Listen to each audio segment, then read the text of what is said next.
All right, we're back. I know one of our Korean commentators was missing, so there was a lot of panic in the headsets, but we found him. Yeah, He's but back. there's still a lot of panicking going on right now, but he's back. back. So He's we're back. That's why we were a bit startled, because we weren't sure if we were going to come back on camera or not. But we're here. We're back. And we'll see if Miracle can now come back. They're down 0-2 in this best of 5. Creative draft in game number 1. Game number 2's draft a lot more standard, but it was very much designed for lane pressure, which didn't really end up doing much for them in the late game. The keep that they got early on was kind of not really that impactful once we had the orbital BFG flying across the lane. So these were the things that we saw used by Tempest to deal with them in that second game. Question is, where are we headed for game number 3? Tempest removed Curse Hollow. They went into Dragonshire for the second game, and I wonder if they'll try to take us to a small map where macro and lane pressure and things like this isn't as useful, like maybe Tomb of the Spider Queen, where you see a lot more team fighting, and that's where the Tempest has been excelling in tonight. So I think that's probably where we head. I think we'll probably see Malfurion picked again from Tempest too, with how well we saw Hyde play it with the Twilight Dreams there. Except for the one air Twilight Dream. that was quite questionable. Maybe he was panicking, just pressing R and Ice Block at the same time. Maybe he was 3-4 Ice Block and pressed R by mistake. Who knows? Could be. Where are we headed? It's going to be Battlefield of Eternity. I guess a very similar situation when you talk about the 2-lane map.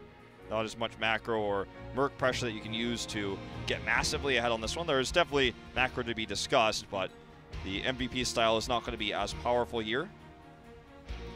Yep, and I like these new Miracle drafting into, also from both sides, the theme into the new patch, and of course next weekend we'll also have another patch coming in, which is kind of similar to this patch, but it will bring in some changes with the support, especially Uther.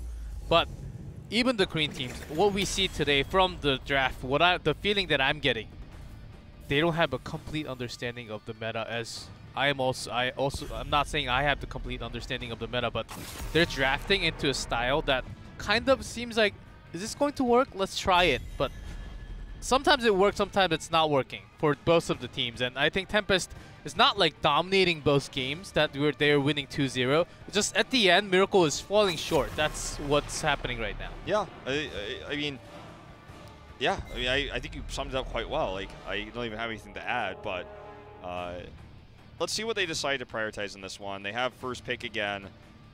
Genji was the choice in game number 2. I expect that they'll consider that here. It's going to be Uther instead, though. Wasn't available in game number 2 because of the ban. So this leaves Tempest with potential to grab Ariel first, if that's their plan. Vala, or Malthael. Malthael definitely is something that they are keeping in priority, because we saw it dominate this map yesterday. He just crushes the Immortal health pool. Yeah, solo 1v4 Immortal race was not enough. They needed 5 or they needed 7 against Malthael. Because of his percentage-based damage and the Immortals have so much health, Blizzard actually capped his trait damage on the Immortals. I don't remember the exact value, but if it actually did what it was supposed to do, it would do even more, but it's capped. So he can't. Yeah, he will do insane damage late game, so. All right, well, they're holding into this one. We'll see if they grab the Malthael here. Maybe Malf? Nope, Genji and Ariel. So, Omnic Ariel here, and we'll see what precisely Tempest's plan is here. They don't really put all their eggs in one basket with this. They get Genji, who's quite strong in all situations, has mobility and dive, and Ariel can pair with several different heroes coming down the road. What if Miracle just does Malthael Vala? They take Tastar away. That's another start to denying the Ariel comp. They also grab Tassadar for the shielding. Malthael sometimes, when he goes for that racing, is very weak against some CCs, the burst damage, so giving that shield will of course give him much more space to be aggressive at the same time. And also taking Tastar away from Tempest, because Tempest may actually go into possible Vala Ariel with Tastar coming in. So that's a very good steal away pick, I would say. I think maybe this is Grey main ban for Tempest. We have the Uther and Tassadar really empower him. When you already have Malthael, if you get Malthael and the Greymane, it's pretty insane. So that's the idea here, and looks like Tempest shares my opinion. So they will ban it away. Cho'Gall removed. Hide with a laugh. So obviously this is kind of a, I bet you won't pick Vala because we banned the Cho'Gall now, and you probably won't pick Vala because you have Genji on your team already, and you don't have Tassadar. What are you going to pick, Zarya, Vala? You know, so I think Cho'Gall was definitely being considered for Tempest on this map. Wow, this is the world we're living in, guys. Cho'Gall is banned. And leaving that one option out, I think they have really forced Tempest into the Vala pick now. Or H82 still has his Artanis pick, so that's something else in mind that they should have. But Vala seems very weak right now against all these supports with the sustain coming out from the other side.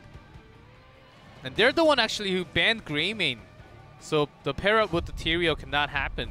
I think this might just still be the Vala. It might just go down that path. Going to be Leeming first. Still could leave the Vala pick for last. Leeming's going to give a lot of extra poke. I'm liking this situation for Miracle already, though. We don't know what DPS they're going to run with here with a double support, but Illidan is removed. He would be the obvious choice next to Greymane, so both heroes that Miracle want are not available. Trying to think if they could take the Vala. I mean, it's not terrible. You have Tassadar for the shielding, the Q build strong. You win the poke race or not the poke race, but the Immortal race with Malthael with the Vala too with Q build. It's not out of the question for them to take the Vala away. And yeah, actually, when I think about it, like Tempest isn't going to take Vala anyway, but because they already have 2 DPS, we're forgetting about Genji. The OGN logo is just like tricking me there, but it's still okay. You can just go for Tracer. Well, this isn't what I wanted to see, but see if it's played better than what we saw from Sign yesterday. It's a totally different setup with Tassadar and Uther coming in. Malthael can be on the other side, dealing with the Immortal, and Tracer will be a big harass. But against Genji, sometimes you do more damage onto yourself, so does have to press onto that H button a lot of the times. I mean, other picks here for Tempest, I don't think they're going to run the Vala like I was talking about earlier because it just doesn't make sense with triple DPS. Could be a Dahaka pick here for extra lane pressure in the solo lane, bring Tyrael into the 4-man. Could be Arthas for some of the lockdown on the Tracer, very difficult to do. I think we're probably going to see Judgment Tyrael now because of the Tracer. We don't know for sure, but you wait until the recall is over, you Judgment in. Seen a lot of success with that so far. So the Sanctification support's not something they can really necessarily rely on. Tyrael can be a solo laner, so you don't need the Dahaka pick here. And they go with Abathur for the global. It's going to empower Genji. Will give a lot of vision and extra pressure on the Immortals. It's not the greatest pick ever, but this draft kind of got a little bit weird. So whose do you favor? I have to go with Miracle because they have Malthael. The Tracer's decent. Which one do you like more? It's all up to Tracer, and I like both drafts coming in. Tempest, I think they have a decent draft against Tracer comp too. Well, it's time. Can Tempest take this draft? Well, their most unusual one of the evening. Not the one most unusual in general. That was definitely going to Miracle. To see if they can make it work to close the series out 3-0, or if Miracle is bringing us to a Game 4.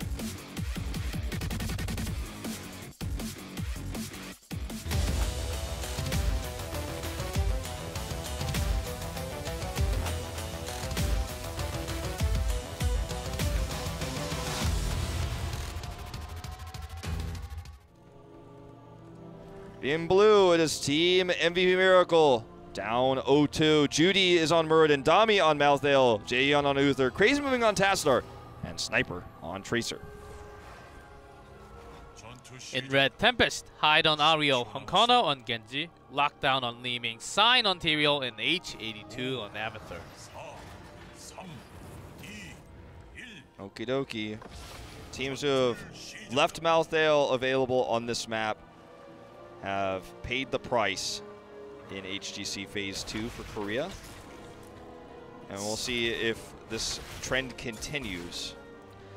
It's all up to Tracer. Sniper, the one holding so much of the damage of the team. He may actually go for that untouchable again. because he has a lot of protection with Tastar as a secondary source of shield. Bring those stacks, look for later games, make sure you survive. So Tastar is going up in the top lane. We've seen this lane swap quite a bit. You do sacrifice a little bit in the bot lane, but we've seen Tastar rotate with the solo laners on 2-lane maps a lot in this tournament. Even on 3-lane maps. I say this tournament, I mean phase 2. I'm so used to calling this a tournament because that's it's why mostly I cast tournaments in esports like Super League as well. But this is a league. And this is the second phase of it. But anyways, so since yesterday, realistically, going into this patch and a little bit on the first week, we saw a lot of Tastar rotating up to pressure, especially the Abathur lane, because Abathur can't really do much to defend himself. His Locusts don't really cut it. So we see Li Ming rotates up, and they are going to deal with that Malthael a little bit differently. Trying to bait the gank here with the Tyrael as well, as you can see on the minimap. The Tyrael could have come in with a symbiote, but looks like they're just not willing to commit here. Genji also rotating all the way up, so big commitments here for Tempest, but they just don't find any targets.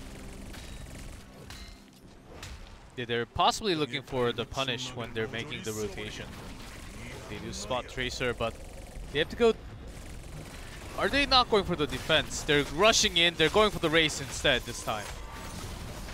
Okay, it's going to have to be a really heavy commitment here for Tempest against the Malthael burn.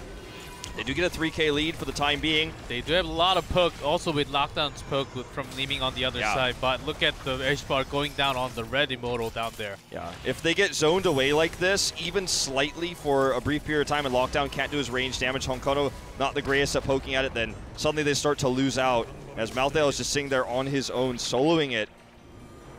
Because it's an Abathur pick here, the Abathur, it doesn't make this a 5v4. It makes it like a 4.5v4. So much mobility, so much extra healing coming out from Judy. Well, this is going to be their last chance, Tempest, here to win this race. They're still slightly ahead, but MVP is going to dive. They look for the pick, and Genji is down. The target CCs, and few CCs and the burst damage was enough. And Reflect seems to be, it was used a few seconds before maybe he had that on the cooldown, or the shift strike did not go up at all, so nothing else he could do. But Ndami soloing this.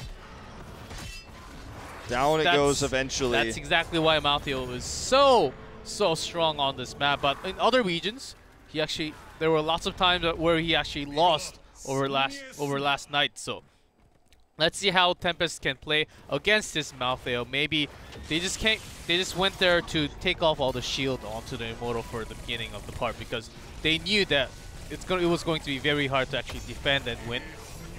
The weaknesses of Tempest's composition are that they don't have Malthael, first of all. Okay, we got that out of the way. They don't have a solid generator for Ariel's Hope.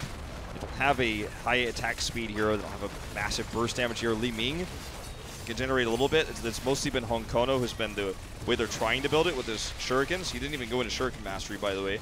So they're trying to use Honkono to build that hope up. It's just not going to be consistent. So the healing that's coming out is not going to be as useful as what we're seeing from Uther and Tastar. So they have double protection for the dive, while Malthael solos the Immortal. So there's a lot of different ways Miracle can just go in there, burst to target, because Ariel only has the one heal, doesn't have enough for the second amount of hope there. Burst to target, get that kill, and then Malthael just does his work. So Tempest is struggling. I feel like they need to get picks in the race, but how can they do that? It's going to have to be with a really well-timed Genji clone or something, or a Li Ming clone coming in. It's not going to be easy. Yeah, for the time being. And of course, Judy in the front line will just soak up damage, will heal back anytime, with a straight even. It'll be very tough. If you want to target on the Tracer, of course, you want to remove all the damage possible, but you have the double support, the shield and the heal coming in. And Tastar can just shift away anytime. Morden can jump over the wall. So your best targets are Dami or Uther. But if they overstep the line, that's a good time to punish. But whenever Li Ming and Honkono, even if they dive in with Tyrael, that will have to be after 10. Yeah. We're still a ways away from that 10 now. With the exception of Tracer having her Pulse Bomb available. Still at level 10. Hasn't upgraded it yet. But is holding on to one right now. Faster clear here for Miracle on this camp. We'll see his Tempest rotate over and do the same. It's funny to see HA2 on Abathur. I believe this is his first time playing it ever, but he is kind of being the solo laner in the top lane with the Avatar. So I guess it's not that crazy with this composition. We would have expected Lockdown to be on it, which is more common, but he has to play the Li Ming, and HA2 won't be playing that. So could have been HA2, I suppose, on Tyrael, but what's Sign playing? It's weird to see the solo tank Tyrael anyways with this draft. That's why he gets kind of relegated to the Abathur role. All right, this is going to be MVP already going to work, but they have to dive in for this one. Dami gets caught, no escape, and down he goes. That's the power of Genji. With the Avatar hat, I don't think he has a Swift Strike available, but he does get the heal because that's taken down at the very end. So ends up being a 1-for-1, but that's not going to be it. No 10 here. Hyde just because allows himself to die, he just stands there and dies. At the end, knowing he wasn't going to escape. A Pulse Bomb came in, so better fight here for Miracle. I really have to argue they have the better draft, and they are making it work. Even with the pick there, you had to dive so deep. Honkono did. Post 10, it's going to get a lot easier for Tempest, but until then, they are really struggling. And this is going to be a heavy shield lead because of the picks on the side of Tempest. And now MVP Miracle is just going to look to close it out. They've had some successful dives. It is in the defensive position here for the Immortal. It's on red side. So it's a little bit tougher for Miracle to actually go in with this composition. See if Sniper can start things off right. And also, Dragon Claw chosen at 4 for Honkono. Yeah. He wants to do all the burst damage possible when he dives in. I don't think I've ever seen that in Korea yet. No, we don't see that. It's unusual. Like I said, the Shuriken Mastery I think would have also been better for building hope. Like when I'm watching Crowns on Li Ming and on Genji, it feels like I'm in a solo queue game. But here comes the dive for Dami, and he's looking to escape, but Tamus Strike onto the other side. Guz has decent heals coming out from Uther though, and the Tastar shields, and the heavy dive is just completely countered. The peel was real. That was sick play by Miracle with the double support. Almost felt like it was a bait as he went back in there. If Dami really chose to work, and then here comes the gang, and Tastar cannot even shift away from this. Detainment struck immediately. That's the kill on the Judy. This is dirty. This is a bloodbath here. They actually could come back and win this Immortal now. What? That was insane. Just looking for the play. That rotation with Tastar was a little bit dangerous because they weren't really. He didn't have any vision of Tempest, all the Tempest members, and they looked for the kill. Even though they're losing in EXP with this Immortal, they will get the lead, and they just got 10-2. Divine Storm. I thought you need more protection, but I guess not. I like this because it can lock down the mobility of the Genji. Once the Genji is removed, all you have is Li Ming DPS against double support, the burst, especially with Tastar to defend. The Tastar can kind of mitigate the burst damage coming out from Li Ming if she can't get an early reset. Even without the Divine Shield, you're not protecting a heavy dive hero here, right? You might argue you could protect the Tracer, but not necessary. Now, Meltel is going to be very useful even on the defense of this Immortal. You can see how quickly he's burning it down. But Tempest is not just going to go quietly into the fort. They are going to be very aggressive. Unfortunately, they don't find anything. And with Sanctification, the choice of Heroic, there's just no target that they can prioritize to dive in with this composition. Judgment may have allowed them to look for a pick, and all they did was get half the fort here. So even though they won the Immortal, didn't end up being the biggest impact. Yeah, with Divine Storm, it's going to be a lot more pressure for Genji or even to Li Ming for dive in. So that's holding, because they had the threat, they're holding into the instant CC, AoE CC. Jihyun will also let his backline be super safe, along with Crazy Moving, who can also give shield for a longer time to Sniper. They're going to continue to poke with this Siege Cap. The Detainment Strike is good. Honkono dives in. The deflect is very well timed. You're going to see the clone coming in now as well. Just want to make sure they can secure this fort. They want more, though. The heavy dive in from HA2. The deflect, he knows it doesn't matter if he dies, so just looking for the pick on a Judy. Unfortunately, unable to find it, but they will get this cannon tower for the trouble. Take about a 30% EXP lead with this move. Zabather's going to eat that soak in the top lane, so going to take an even bigger one. They traded clone with the Avatar, so I think it's a little better for Tempest, and they got to have this early start into the camp, which they've been pushing the top lane already. And the next Immortal seems like it's going to go to top lane 2 for Tempest side. So having that early pressure onto the top lane makes it even better for them. They're kind of setting up for that. They're going to have this Siege Giant camp taken by Honkono. Just clearing that up now. The Fallen Shaman camp will finally clear up that fort. Looks like Tempest isn't even remotely interested in defending it. It was so low on health. And then it's going to head directly to the keep wall. So both teams having the camp, but the camp advantage definitely to Tempest with the Siege Giant camp. And that's going to help them in this longer, prolonged fight. See where the Immortals spawn, because that's actually going to be quite significant. If it's red side again, it's much more difficult for Miracle to get in there and do that Malthael damage. Nope, it is going to be the opposite, so it's the easier way for Miracle. Diving into Uther, doing tons of damage. Can Jaehyun actually save himself? No, he does not. There's a kill, and the reset onto Genji. Gets Pulse Bomb, but perfect Crystal Aegis will save him for the time being. That's how you do it, avoiding all that extra burst. Also, Divine Storm, if he had used it there, it wouldn't have been the best one, but it might have actually been able to turn the fight, but he was hesitant. Perhaps just wanted to have that extra healing there. If the Aegis wasn't perfect, they could have turned that fight with Uther's healing in his redemption form. Basically would have been able to out-sustain, but good Aegis. This is not a good situation for Miracle anymore.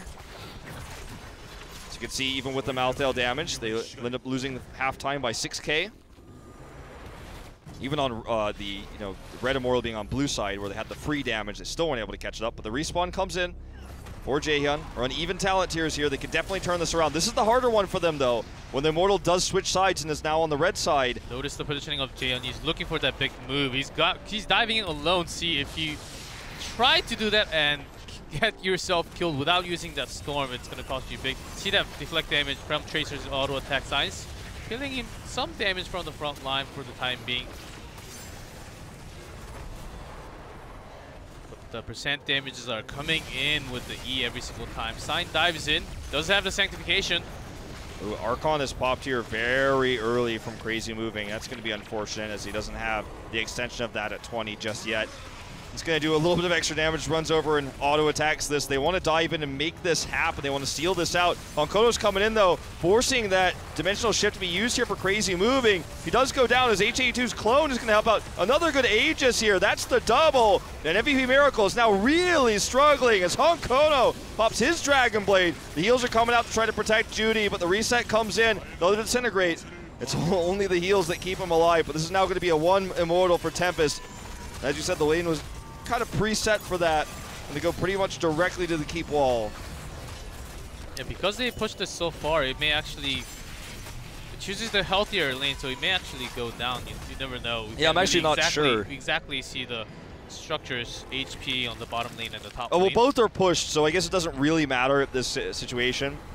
Pretty even. It looks like top has a slight lead in health. As you can see, the cannon tower here was touched by the minions, so that's why it's going to go top, but both would have been fine. Tempest takes an opportunity now to grab this keep.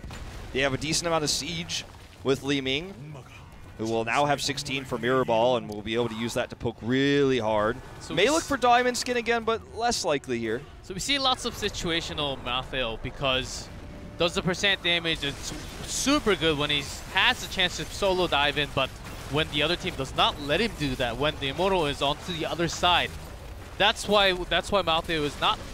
It's situational for, especially when you have the entire team communicating, looking for the pick, and if you have the CCs available, I think this is a very good counter, so to say. Ooh, Crazy Moving, very, very low. Honkono knows where to look for it. Pops a Dragon Blade after he's out of the fight. Also, Crazy Moving is already gone here. And this is going to be nasty. Dami trying to do what he can here, getting his own passive armor, doing a decent amount of damage, but it's not going to be able to turn this fight around, nor will it kill the Immortal. This may be the full team wipe. Jaehyun and Judy cowering behind the core, but the push is real here. 15 minutes into the game, they're just going to go core, and it looks like they may be able to just close out this series. Judy doing what he can, doesn't even have heavy impact yet. As you see the Divine Storm coming out, Aegis to block it. Honkono looking for the kill, isn't going to get it, but they will knock the core out, and that is going to be the 3-0 win for Tempest. What a dominant game number 3 compared to game number 1 and 2. Now with this, they had the team locked down on Li Ming, is, I gotta say, was much better than Honkono's Li Ming of what we saw. And H82's Avatar, though we did not really see perfectly what he was doing all the time, but it seemed like it was working a lot better when compared to when Knockdown was back in Avatar compared to the day before, and Crazy Moving seems very, very sad on the screen. Yeah, Bible thumps, get him out for this guy who had some really good decision-making in draft. I feel like the drafts that Miracle brought to this were really well thought out. Like, they were very much prepared in advance, and they were really cool drafts. The intelligence to ban Cho'Gul, I really thought in Game 3 they had the better draft, but again, as you were saying, when the Immortal went red side where they had to invade with Malthael, it was a lot tougher. That's the risky moment, and they were punished for it. Jaehyun also taking Divine Storm didn't really get them a whole lot of value. I like the pick. I would have personally preferred the Divine Shield. What I mean to say is I don't think it was wrong of him to choose it, but he couldn't capitalize on making that happen when he wanted to. Like, he wasn't able to get a big Divine Storm. It was so obvious to Tempest every time he moved in what he was trying to do, so they was disengaged away from him, so it got a little bit tougher there. Yeah, I think he should, not just to engage the fight in the front line as a support. You can stay on the back, wait until Genji dives it, and then use it. Make sure your entire team is ready for it, call for it before, and then insta-blow Genji. Then maybe you can turn the team fight over. But instead, he chose to be on the front line. He wanted to make the fight happen. That's another way of using it, but it did not really correspond perfectly with the teammates. So, who's your MVP today? What do you think? I think the hidden MVP is Sign, but Honkono, when first of all, he was on Lee Ming. I think it was the first time I've seen with my own eyes competitively Honkono being on since Lee Ming. 2015, yeah. He hasn't played it since then. I want to see Honkono. He's also a very good talker on camera too. I think I would choose Sign with you, but I think Honkono is up there. Lockdown played well.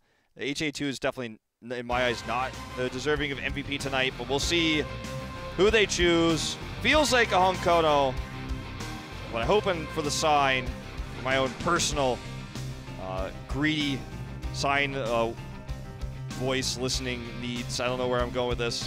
Just want to hear some from Sign. All right, we're gonna have an interview. It's for you, G-Clef, to translate. It's actually Lockdown. 오늘 승리 진심으로 축하드립니다. Congrats, Lockdown. 3대5로 깔끔하게 이기셨는데 It was a clean 2대5로 3-0 win. 이기고 있을 때 기분이 좀 어떠셨나요? How are you feeling at the moment, and how you feel right now? 되겠다는 생각밖에 안 들었어요. 아, 어제처럼? 네. 어제 어떤 I 기분이었어요? was just thinking that we 경기를 we 2대5로 이기고 could not 있었잖아요. get caught off guard today. 이제 방심했다고는 생각은 안 했는데. I don't think we were off guard 네. yesterday. 이제 게임 플레이도 그렇고 이제 Our gameplay and also 저희 팀 경기랑 the coordination. 안 맞았던 그런 It wasn't really 경기력 같았어요. like the draft and everything really didn't fit together. It feels like we had wrong shoes in our feet. 나도 저기 Yeah, I was 인터뷰 wearing 한번 those 해보고 wrong 싶다 이런 Madonna 생각해 shoes. 보지 않으셨어요? 오늘 이제 하셨는데 뭐 하시고 싶은 말씀이 따로 있으시다면? 아니요, 저는 인터뷰 하는 거는 막 그렇게 좋아하지 않아서 사실 게임 시작할 때도 I don't really like being interviewed too much. 다른 건 안 하고 그냥 게임만 하면 좋겠다라고 생각을 해서 I always wish that I can 인터뷰는 only 좀 play 부담스러워요? games. 하면은 하는데 예. 이제 좋아하진 않아요. Of course, 아, when I get called for the 형이 interview, 해설하는 것도 막 I would do it, 봤었잖아요. but I don't really 본인도 막 그렇게 I don't really like 와서 raise my hand 하고 for 싶은 the 생각 같은 interview. 거 없나요? 욕심 같은 거? 아 그때 저 게임하고 있어서 해설하는 걸 못 봤어요. 아, 관심이 별로 형이 어떻게 사는지 별로 관심 없어요? You don't really care about your brother, as Hyde was the guest commentator for 제가 할 the MSG for Korean cast. 먼저 하는 He said 그런 he 경기라서. was playing games, so he just didn't catch it. Yeah, he didn't catch any of it. 아, 자 그러면 이제 지난 시즌 이제 홍코너 선수와 함께 하셨는데 이제 MVP 미라클을 이제 이겼는데 오늘 좀 소감이 어떠십니까? Of course, how does it feel to beat MVP 오늘 Miracle, the 경기는 big 이제 무조건 contender 이겨야 for you 된다고 guys? 생각을 해서 기분은 좋아요. 기분 좋고. 되게 좋아요? 지금 행복한 거 맞죠? It doesn't feel like he's too happy, but he's super happy, guys, 저 right now. 아바트로 인터뷰 하나 He's 질문 smiling. 들어왔는데 That's how he's 그게 happy. 그대로 읽겠습니다. 팀원 중 오더를 잘 안 듣고 멋대로 Is 플레이하는 there 성향이 강한 선수는 누구인가요? which player is the one that does not listen to shot 약간 call? 좀 자기 좀 주관적으로 판단하고 It seems like there's already an answer to the question, but I think we all know the answer to this question. 굳이 뽑으면은 I'm not to gonna pick say one. 이제 아, 왜요? 이제 부를 때 나 이거 하고 있으니까 안 된다고. 아, 5명이 4명 얘기해도 난 여기서 이걸 하고 있기 때문에 그거 안 돼. 이렇게. Oh, I 이제 missed it. 보통은 이제 싸움 한타 같은 거 열릴 때 오라고 하면 이거 밀고 갈 거라고 네. 얘기를 하고. You might not have- I think you might it's not high. I actually- think it could have been high. I missed it, But I but don't know if he actually said a name. I think he might have just said that whoever it is the guy who 나머지는 성격이 doesn't, 다 이렇게 맞춰주는 doesn't 성격이라서. listen. 예. So he says he's doing something else. He's 네, like, 굳이 따지면 저밖에 he's 안 always 하지 doing 않을까 something else 생각해요. when the other fool calls for it. He's like, he always says, "No, I'm doing this, so I can't go now." 이 Yeah. 부분 이제 다음 주에 이제 마이티하고 또 경기가 있단 말이에요. And 지금 up 어떤 next, 식으로 you 좀 have 준비를 your verse 하실 up against 예정이세요? Mighty next 하실 weekend. 생각이세요? How are you gonna prepare for the match? 일단은 아무래도 분석해가지고 이제 First of all, we need to 플레이 준비하는 게 제일 analysis. 맞다고 생각을 하고 We need to 있어요. study them. 네. 머리 자르시고 좀 마음에 드세요? How do you like your new hairstyle? 근데 뭐 여름이고 하니까 시원하고 Oh, 좋네요. it's summer and it's very hot, 정말 so 빠져드는 이런 정석이 of course I had 담긴 to cut my hair. 그러게요. 자 지금 이제 swear 락다운 that's 선수 what he 마지막으로 asked him. 이제 It's like- 시청자분들이나 I swear 이제 that's what he said. 팬분들에게 마지막 하고 싶은 말씀이 있으시다면요? Are there any last word shoutouts? 저희도 이제 항상 이기고 싶고 그런 좋은 경기를 보여드리고 싶으니까 Of course, we always 응원 want to win 부탁드리- and bring you the best games, of course, for you guys. So 오늘 we'll 말씀 do our 축하드리고 best in the 승리 upcoming 다시 한번 matches. 축하드리겠습니다. no one's ever said that in a 만나요, Korean 인터넷에서. interview before. I can close my eyes, oh, it doesn't really 자, 그럼 matter. I 오늘 can 첫 close 번째 my 경기 ears 결과 and 한번 still 만나보도록 translate the 하겠습니다. last one every single time. But that was lockdown dominant performance, as you can see on the screen. The result is here. Well, 3-0 for Tempest. Not a shocking result, but the 3-0 I would actually. say the it's shocking. The with 3-0 doesn't 3-0. really show the closeness of the games and the intelligent drafting coming out from Miracle. So I feel like if you go back and look at it, like it felt like it was 60-40 Tempest, not 100% 0. You know, when you look at the 3-0, it looks like they crushed him one-sided, but it was actually quite close with the drafting that we saw. Pretty unusual for Miracle, especially the draft on Cursed Hollow. But that is going to do it for our first best of 5 of the night. When we come back, we're going to have Raven up against Mighty. Should be a good series, so don't go anywhere unless you're going to go get a snack or get a soda or something like that. But leave the Twitch stream open. We'll be here when you